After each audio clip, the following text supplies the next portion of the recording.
madaxweynaha Soomaaliya Xasan Sheekh Maxamuud oo filayay taageero shacab ayaa taas bedelkeeda waayay.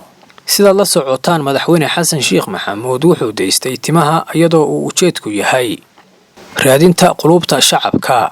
sidoo kale dhawaan waxaa warbaahinta ka soo muuqday madaxweynaha Soomaaliya oo gacanta bidix u duuban tahay welina aan timaha jaran iyadoo uu dalalka Sacuudiga Burundi laba safar ku tagay halka uu maantana safarkii saddexaad ku joogo magaalada London ee wadanka UK. welina madaxweynaha duruuf ayaa ka muuqata iyadoo ay dadka qaar leeyihiin Xasan Sheekh wuxuu ku dawarsanayaa magacii qaranka. marka laga hadlayo Soomaaliya oo caalamku ka haysto sawir xun waxay shacabku leeyihiin Xasan Sheekh wuxuu caalamka siiyay sawir kale oo xun oo Soomaaliya ka turjumaya kadib markii uu caalamka la wadaagay duruufta ka muuqata madaxweynaha dalka Soomaaliya.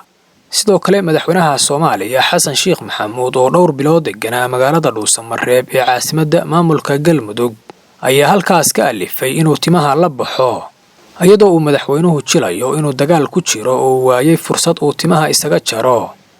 laakiinse shacabku wax dareen ah ma siin Xasan Sheekh. haddaba madaxweynaha labada jeer la doortay ee Soomaaliya taageero shacab ma ku heli karaa jilin iyo sida uu hadda u dhaqmayo? jawaabtu waa maya oo shacabka Soomaaliyeed waa ka soo daaleen marxaladii si fudud lagu xadi jiray dareenkooda oo shacabku waa soo jeedaan hadda oo waxay diyaar u yihiin inay xisaabtamaan.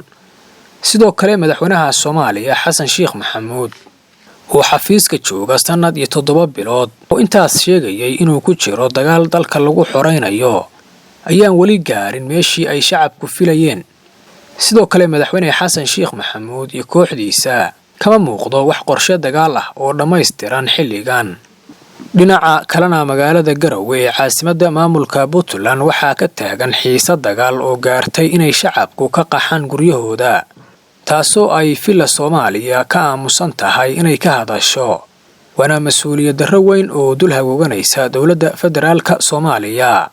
sidoo kale madaxweynaha Soomaaliya waxyaabaha lagu eedeynayo waxaa ka mid ah inuu qaar ka mid ah madaxda maamul goboleedyada siiyay muddo kororsi sharci darro ah iyadoo uu Axmed Madoobe iska joogo xafiiska dhinaca kalena uu diiday inuu qayb ka noqdo dagaalka dalka ka socda.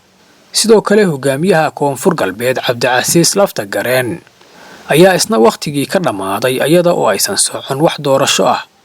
fila Soomaaliyana indhaha ayay ka qarsatay taasoo ah mas'uuliyad darro weyn oo ku dhacaysa madaxweynaha Soomaaliya Xasan Sheekh Maxamuud. waxaasoo dhan marka la isku daro madaxweynaha Soomaaliya waxaa la gudboon inuu xaqiiqda abaaro oo uu waqtiga yar ee u haray uga faa'iideeyo dalka oo uusan waqti dambe ka lumin.